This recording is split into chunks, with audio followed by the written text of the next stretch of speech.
Major support for Out to Lunch is provided by the law firm of Jones Walker, established in 1937 with over 375 attorneys and offices throughout the U.S., providing a comprehensive range of services to a local, national, and international client base. JonesWalker.com.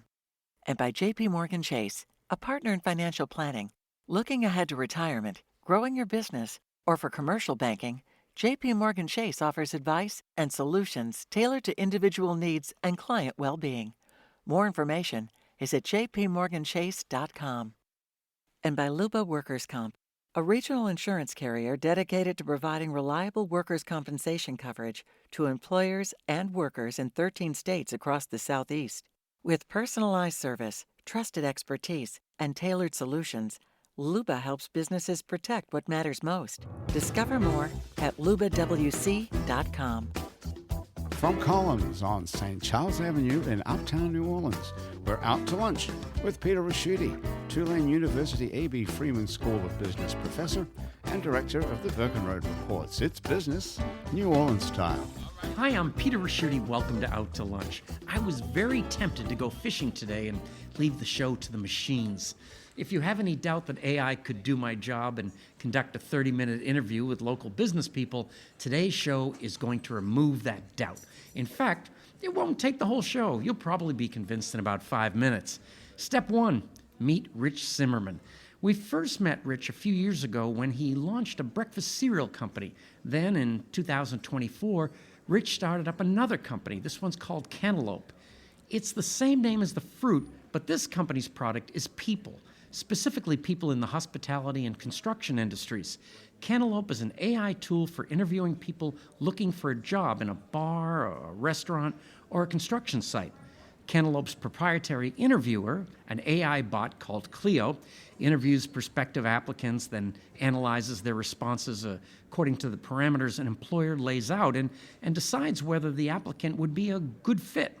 Cantaloupe's research says it's more accurate than a human reading a resume and reduces turnover cost by early quitting by 40%.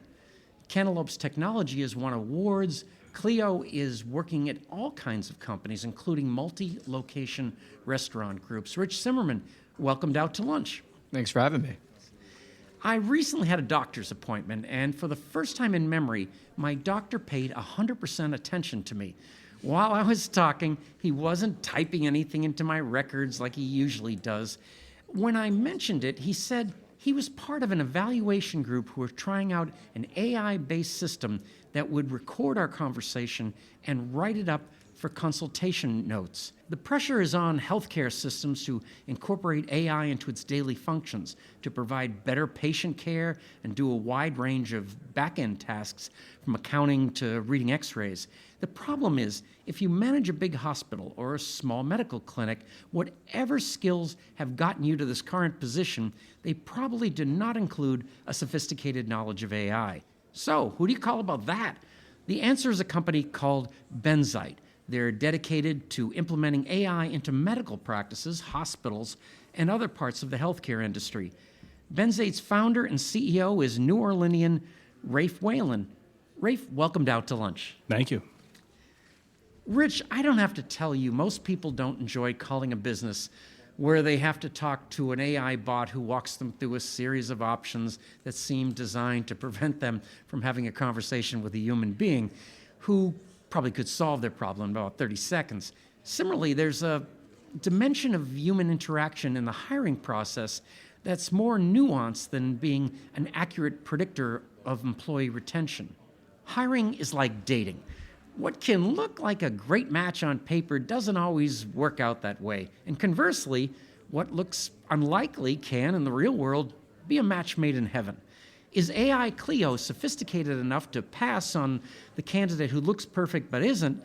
And is it insightful enough to find that person that, on a yes-no questionnaire, they would typically reject? Yeah, that's a great question. So we fundamentally at Cantaloupe view AI as supplementary to humans. It's not meant to replace them. So our primary goal in screening people with our agent is to get people to people. So the substitute to taking an interview with Clio is uploading a resume that statistically will never be seen. So we don't actually replace the human. We replace the process of uploading a resume and sitting there forever.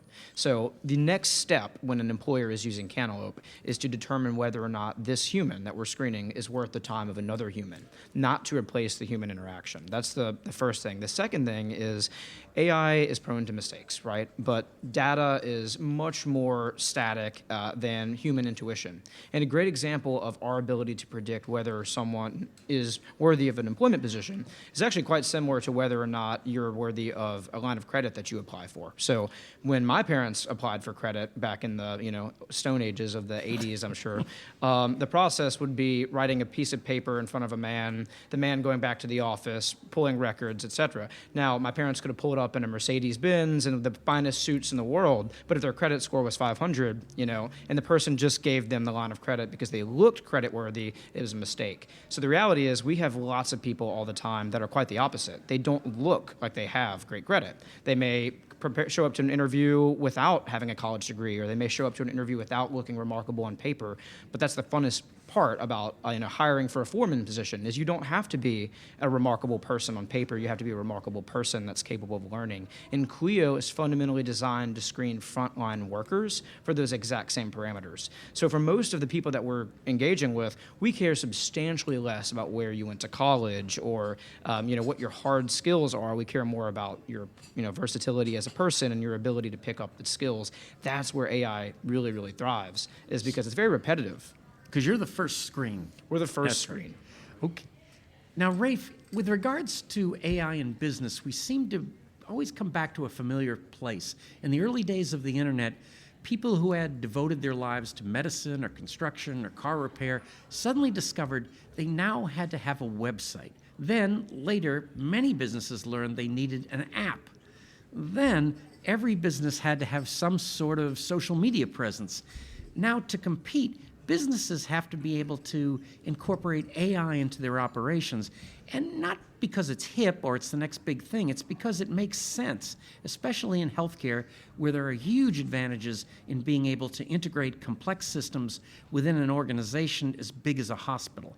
But a hospital is not like a factory where you can take a machine offline and test it out. With AI in the medical field, you're implementing technology that's literally affecting people's lives. When you work with a client, how do you balance the demand for change with the requirement to not disrupt the provision of health care?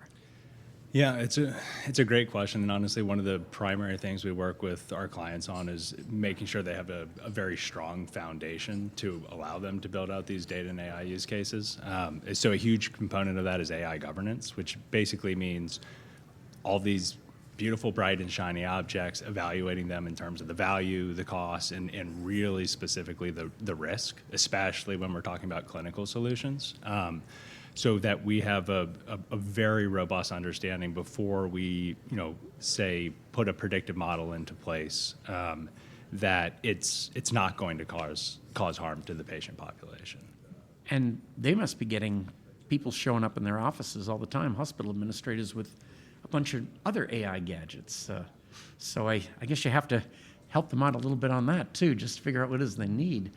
Yeah, I mean, absolutely. That's a huge thing that we do. So this is kind of we really function on two different sides. So one is kind of the strategy and program side, and the other side is the actual tech development side.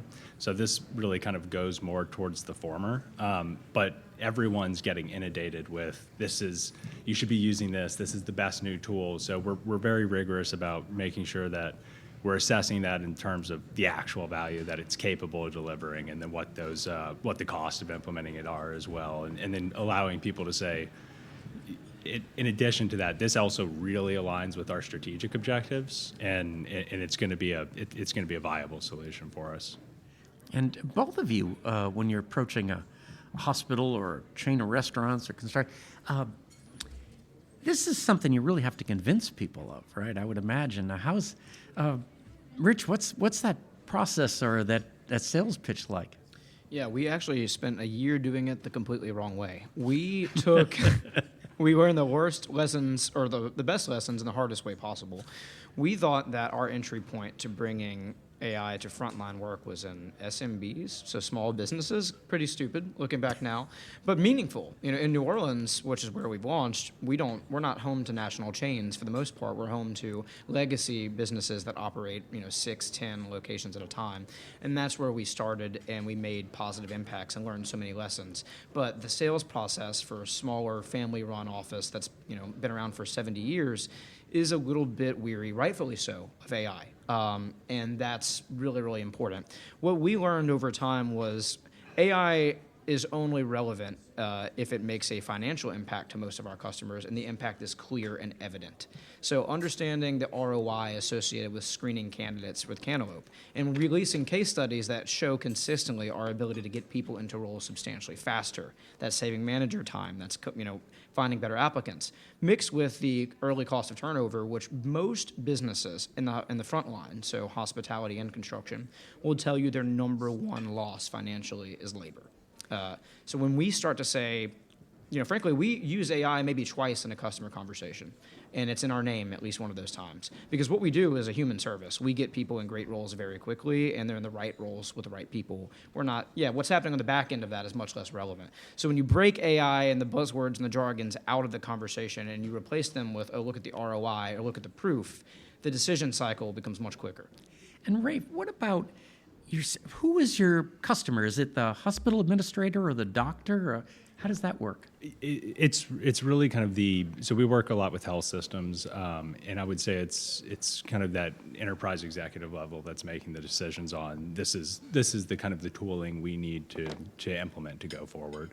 I would say the challenge for us in healthcare, at this point, we don't have to do as much convincing that AI is needed. I think over the past few years, there's the financial side that you were talking about, and then the clinical side. So if you look at something like claims denials for healthcare, there's hundreds and thousands of claims that are getting denied all the time, and it's a manual process to go through that. You can have AI completely handle that process on its own. So you're talking about massive potential revenue realization there that was left off the table before.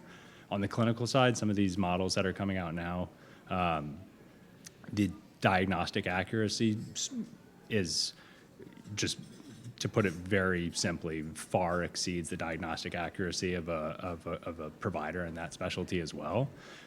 So it's really kind of less of a question of we don't want to do this, we shouldn't do this, and it's more a realization of we have to do this to remain competitive. One other thing that I'll say about the healthcare industry specifically, there's a lot of concern right now of, is AI going to replace jobs? And to be completely blunt, I would say the answer is yes, at a pretty mass scale, and I think we're starting to see that right now. But in healthcare, you've probably tried to get a doctor visit recently. You've probably seen that there's nothing available for the next 6 months. So we're actually working in an industry where there's a huge deficit already. So we're trying to address work that people don't currently have the time to do, so that, like the example you gave before, becomes a reality, and people can actually get back to seeing the patients and caring for them. I'm doing surgery on myself now. I just can't wait. Yeah. Hey, what about when new technology is brought into a company? Sometimes the employees resent it or push back. What do the doctors think? It depends. So I mean, there's kind of different personas along the curve of adoption, not to get too jargony, but you basically have a lot of people that are very resistant to the change, people that are going to champion the technologies. I think, to go back to the use case that you described at the beginning, because I think it's very powerful, is one that's been really fun to watch roll out at a number of organizations, because you'll have people that, I have no interest in adopting AI. I don't care. I want to do the things the way I've currently done. And I was actually just having this conversation with a doctor I was seeing the other day. And then they say, oh, but I turned this thing on and I let it listen to a patient interaction. And at the end of the interaction, I looked at the chart and it did a better job of documenting than I ever could. And I just had eye contact with the patient the whole encounter. So I think it's important for us to focus on the use cases that are bringing value back to the employees, whether it's providers or anyone else, and that's how you're going to drive continued meaningful adoption of the technology. You're listening to Out to Lunch. I'm Peter Raschuti. I'm talking with Rafe Whalen from healthcare AI consultant company Benzite and Rich Zimmerman from the hospitality AI platform Cantaloupe. We'll continue our conversation when we come right back from this short break. Out to Lunch is brought to you by Basics Underneath. Fine lingerie, personalized fitting, curated swimsuits and workout wear. Uptown on Magazine Street and at basicsunderneath.com. And by Tracy Moore, broker, realtor, and partner at Rev Realtors, offering over 20 years of experience representing buyers, sellers, and investors. Learn more at tracy.revrealtors.com. Additional support comes from Chateau Sew, a fabric store on St. Charles Avenue. Chateau Sew offers quality fabrics, sewing notions, and classes. Details at chateausew.com. You're listening to Out to Lunch. I'm Peter Raschuti. I'm talking with Rafe Whalen from healthcare AI consultant company Benzite and Rich Zimmerman from the hospitality AI platform Cantaloupe. Rich, are you guys, techies, and did you know about AI a long time ago, or did you just figure it out in what the application might be? Yeah, I have a political science degree in undergrad, so maybe not as applicable, and I got a business degree as a master's. But in 2019, when I was studying political science, my obsession was on political theory, particularly around AI and how it would displace workers. So I wrote a senior thesis about this. I was looking back yesterday in bed last night and reading some of the notes that I was taking and saw that I wrote a letter to Congressman Scalise in 2020 saying that we should ban 23andMe in the genetic testing because of the long-term risk of selling private data to companies. Boy, was I right then. That's kind of crazy to think about. Right. So I always had a greater concern of what this technology will do and how it will displace people. I did not know how to write code. I did not understand the powers of AI. There was no such thing as ChatGPT then, at least commercially available. So I had to surround myself with people that did. And that was one of the first steps that I took when building Cantaloupe, as I knew I needed to find a competent technical co-founder and people that had built AI applications like this before. Newsflash, we don't have that many of them in New Orleans yet. I hope we will. And I think that's one of the exciting ups of this is that we're not necessarily a place that has walking experts on AI in every coffee shop and corner like San Francisco, but the few that are here are remarkable. And I had to rely on them to educate myself in the early days. And Rafe, were you a engineering type or? No, so I actually had an English degree in college. This is going well. So. But I will say when I left college, I went into management consulting, and very quickly it's a very intense environment, and there's a lot of things that we were expected to do as as consultants in those firms where I said I think we can at the time build an Excel that can do this. And then that eventually converted into, I think we can build a program to do that. And then that eventually converted a consulting firm I was an executive with later on. I think we need to build a software division to do all of this stuff. And that kind of kept iterating. And so yeah, basically, not originally, but I've been developing since I discovered the need for it. What else do you use it for personally? AI? Yeah. I would say so quite a lot. So I would say I'm interacting with an LLM probably 100+ times a day. Oh, really? Yeah. Me too. Yeah. I've got custom agents that I've built out for myself. So if I need, this is a little excessive, but if I'm in a rush somewhere and I've got a lunch planned with someone at 1, I can reach out to the AI bot and say, hey, I need you to call John. I need you to reschedule our lunch, and it can take that goal, go out, reach, call them. I have AI built into my email that I can loop into an email. It can schedule meetings, and kind of a personal assistant that actually can control my computer, so I can tell it to open up, my Gmail or whatever it may be. So plenty, yeah. Don't help. too much. I might be putting myself in a precarious. No, I was going to say that bot could just take over Rafe. That would be fine. It's getting there. It's all working out. Yeah. Hey, Rich, where does the name come from? We wanted to have a New Orleans-inspired name for the agent, and originally it was Clio, Cleo. That was kind of partially named after the parade, but there were other Clios, so then we got a little bit more original and creative with the I. Surprising. So we always wanted to have some type of New Orleans root in the name because that's where most of our training data came from, and where we're very passionate about Cantaloupe being a spin out of New Orleans. I'm really going to give this to both of you, and it's a question that's going to go two different directions. But how do you grapple with the ethical aspects of implementing AI? See, for the physician side, you got HIPAA, and any other things that? Yeah, a lot. Yeah, in the healthcare side, I mean, HIPAA is I would say it's a very small component of the ethical things that we're grappling with.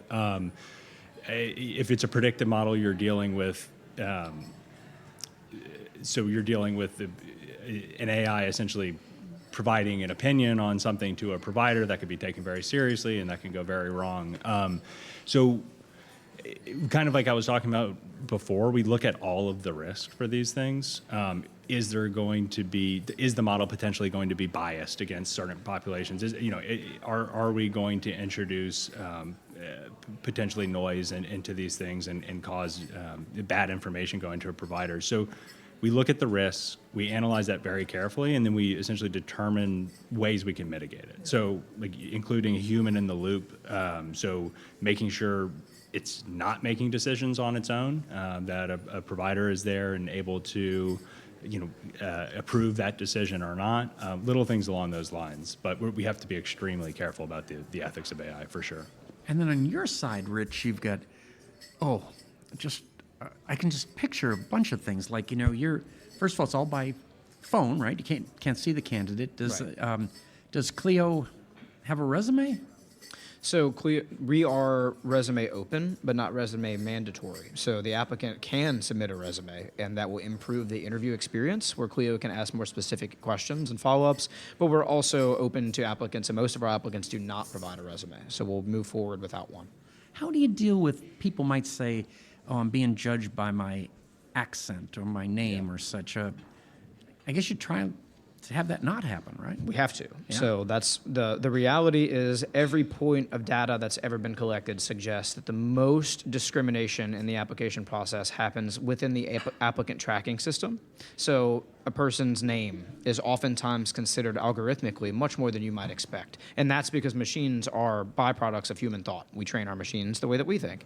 So our ability to make our machine blind to certain things is extremely important for our success. We view regulation and ethics as two separate things. So there's the regulation side. States like Illinois will say that because we collect voice data, we're collecting biometric data. So we have to be very, very secure about the way that we collect voice data. And we do a lot with voice. So we can tell confidence levels, we can tell like personality a bit, because our assessment is a personality test in itself through your voice. So securing that is one thing, but what we do with it is another. Not allowing employers to, discriminate on the way that you sound. Machines can botch things.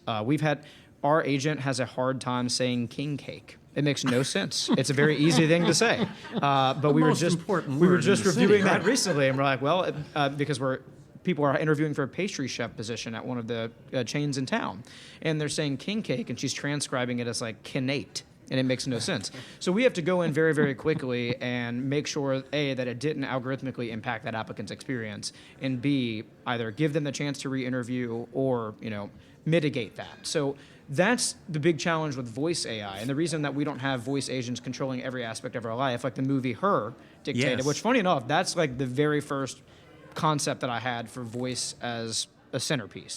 The reason we don't have a world where AI agents are talking with us constantly and dictating life is because we can't transcribe very well. Transcription is a very new thing. Our ability to transcribe accurately has really, really taken off in the past 2 years. So our biggest risk is inaccurate transcription. But statistically speaking, we are substantially better than taking someone's piece of paper and judging their ability to get to a person, because we are so much beyond paper. We're focusing on much more than that. Talking about New Orleans, how is it working here and being on the cutting edge of tech? Are we a strong city for that? A not so strong city? It is. It's the hardest thing I think that we could possibly do. And in most cases, being in New Orleans is our biggest roadblock, frankly. On the upside of that is biggest opportunity, right? We stand out. If you're going to build an AI system in New Orleans or company, you're depending on the big fish, small pond to be in your favor, right? And you're also depending on people's, the obsession here in New Orleans with people going above and beyond to create connections and relationships and be meaningful. This is a very non-transactional city. And that helps in a lot of ways, but it also hurts. Relationships take time to build. Checks take time to write. Capital is nowhere near where we hope it will be one day. So for us, we have constantly, explored leaving New Orleans. And I think that's an honest, candid piece. What keeps us here is the opportunity and the leisure nature around building such a stressful company. Like really, it's a great place to strike a work-life balance. There are always great, helpful people here. There's a lot of confidence in our company, which was very involved in the mayoral election. That our new mayor will be very, very pro-startup, and I think she will be. And that, for me, leaves hope, because actually it's not even really capital that concerns us the most at Cantaloupe. It's regulation and the unwillingness for people to move to New Orleans from a talent perspective, and those are major concerns that I think will get a whole lot better over the next few years. Do you find that as an entrepreneur you have a little trouble finding and keeping people? In New Orleans? Yeah, no, that's right. Yes.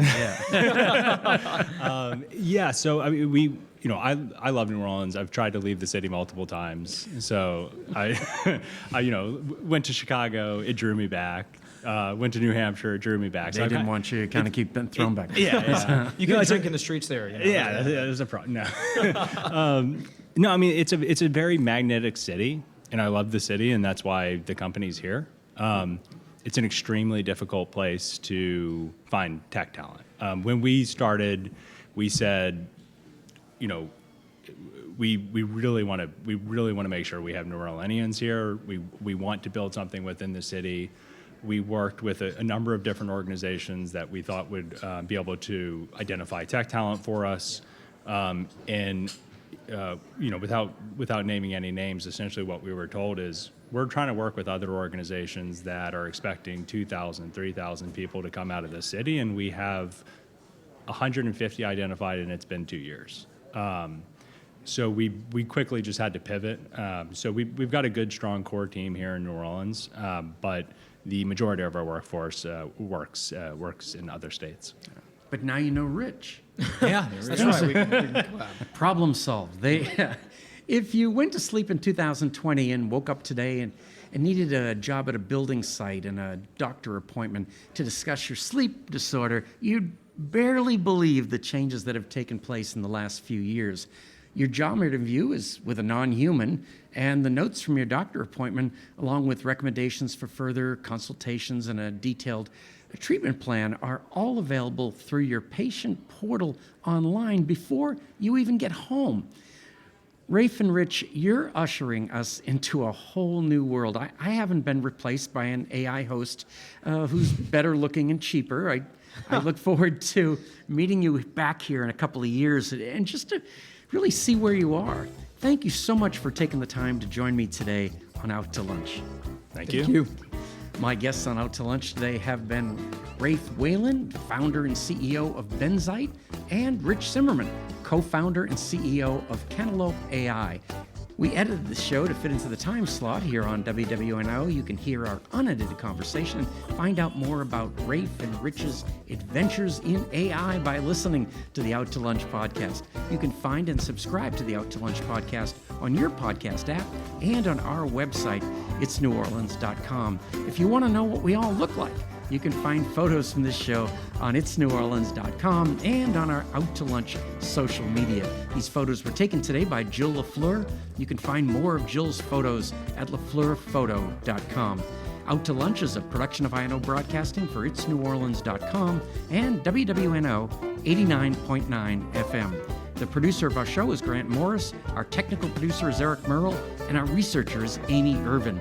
I'm Peter Raschuti. Thanks for joining me. I look forward to meeting you again next week around the lunch table for more business, New Orleans style, on Out to Lunch. Out to Lunch was recorded live at Columns on St. Charles Avenue. Columns serves lunch and dinner 7 days a week, hosts weddings and private events, features evenings of live jazz and more. Reservations for dining and hotel rooms are at thecolumns.com. Columns is a member of New Orleans & Company. More information at neworleans.com. Major support for Out to Lunch is provided by the law firm of Jones Walker, established in 1937 with over 375 attorneys and offices throughout the U.S., providing a comprehensive range of services to a local, national, and international client base. JonesWalker.com. And by J.P. Morgan Chase, a partner in financial planning. Looking ahead to retirement, growing your business, or for commercial banking, J.P. Morgan Chase offers advice and solutions tailored to individual needs and client well-being. More information is at jpmorganchase.com. And by Luba Workers' Comp, a regional insurance carrier dedicated to providing reliable workers' compensation coverage to employers and workers in 13 states across the Southeast. With personalized service, trusted expertise, and tailored solutions, Luba helps businesses protect what matters most. Discover more at lubawc.com. Mitchell Foreman wrote and performs all the music on Out to Lunch. You can hear Mitchell's music anywhere great jazz is sold or streamed, and at mitchellforeman.com.